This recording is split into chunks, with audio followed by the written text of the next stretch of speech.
11.6.1 The Moonshot.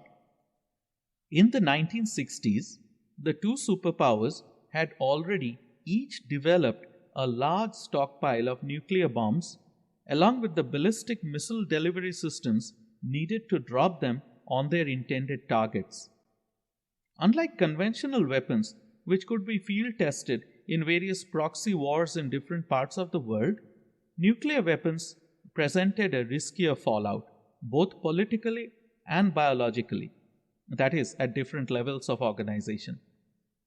The purpose of war is never to obliterate the enemy. It is to destabilize the enemy organization enough to be able to reuse parts of them in our system. In the past, this incorporation happened with territorial annexation. Today, this happens in the form of economic and trade integration. Thus, nuclear war is undesirable in that it offers no spoils to the victor. Since nuclear war was not an attractive option, both parties needed to find an artistic competition through which to decide a winner. This competition needed to involve technologies used in war but not be war itself, that is, explicitly involve no death, present a goal which was not trivial, and have no real economic or functional benefit to the winner except to allow all participants to recognize a winner. Both countries found the perfect competition. It was to land man on the moon. The moonshot had all the characteristics of an in-system artistic competition. Namely, it used the same rockets and targeting systems that nuclear missiles used. It was used for a target that was quite challenging.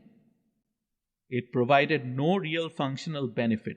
Setting up a colony on the moon is still not economically feasible 50 years later. All of us know how the story ends. In fact, this is one of the main arguments we can use against various conspiracy theories which claim that the moon landing was a hoax. If it were a hoax, nuclear war would have either already happened or would have continued to be imminent. The social benefits of winning the moonshot were real indeed. This was the point, arguably, at which it became clear that communism, in its contemporary form, was not a viable economic system. It still took 2 more decades for the wall to come down, and on a related note, for China to open up to trade. Even today, there are still a few struggling holdouts to the old form of communism, but it is no longer viewed as an effective economic alternative to capitalism. On a related note, the lack of a viable alternative weakens capitalism too.